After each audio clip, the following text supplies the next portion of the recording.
நீங்கள் அவர்கிட்ட என்னென்னலாம் சொன்னீங்கண்ணே? நீங்கள் ஆறுதல் சொன்னீங்களா அவருக்கு? ஏன்னா அந்த நிலையில பார்க்கும்பொழுது நீங்கள் என்ன விஷயங்கள் அவருக்கு நீங்கள் சொன்னீங்க? நாங்கள் என்ன சொன்னோன்னா, சார் அம்மா டெத்துக்கு அப்புறம் ஒரு ஒரு வாரம் வீட்டில் இருந்தோம். வீட்டில் தான் இருந்தோம். அதுக்கப்புறம் நாங்களே வீட்டிலேருந்து வெளியில் வந்துட்டோம். வேலைக்கு போக ஆரம்பிச்சிட்டோம் சார்.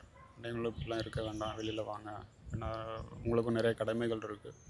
தொண்டர்கள், கட்சி உறுப்பினர்கள் அதெல்லாம் வெளியில் நிறைய பேர் நீங்கள் எப்போ வெளியேறணும்னு எதிர்பார்த்துட்டு இருப்பாங்க. அதனால் நீங்கள் இப்படி இருக்க வேணாம் சார். நீங்களும் கொஞ்சம் வெளியில் வர பாருங்க அப்படின்னு சொல்லிட்டு முடிச்சிட்டோம். அவ்வளோதான். ஓகே. அதுக்கு அவரோட பதில் என்னவா இருந்தது? கண்டிப்பாக வரேன் பிரதர் அப்படின்னு சொன்னார். அவ்வளோதான். ஓகே. அதான் இதை வந்து எந்த ஒரு இடத்துலையோ அவர் ம். வந்து இதை பயன்படுத்தி ஒரு அரசியலோ இந்த மாதிரி விஷயங்கள் பேசலை அப்படின்றது ம். அஹ், உங்களுக்கு தெரியும். ஏன்னா நீங்கள் ஆமாம். தான் அங்கே பங்கு. ஆனால் சிலர் அதை பேசும்பொழுது உங்களுக்கு எப்படின்னு இருக்குது? அதை வந்து அரசியல் பேசியிருக்காரு, அங்கேயும் அரசியலாக ம். பார்க்கப்பட்டிருக்கு அப்படின்ற ஒரு விஷயம் பேசுகிறாங்கல்ல. ஆ அவங்கெல்லாம் இதில் நேரில் பார்க்கவே இல்லையே. சம்மந்தப்பட்ட குடும்பம் மட்டும்தான் அங்கே இருந்தது. ம் ம். வெளியிலேருந்து பார்க்குறவங்களுக்கு எப்படி அது தெரியும் அரசியல் பேசினார் அப்படின்ட்டு.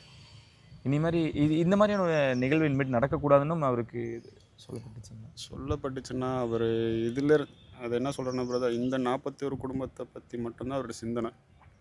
மேற்கொண்டு அவர் எந்த சிந்தனையும் உள்வாங்கிக்கல. ம் அது ம். மட்டும்தான் தெரியுது. இதுலேருந்து முதல்ல வெளியில் வரணுன்றதானே தவிர அடுத்த எதுவும் அவர் லூஸ் டாக்லாம் விடலை, பேசவும் இல்லை.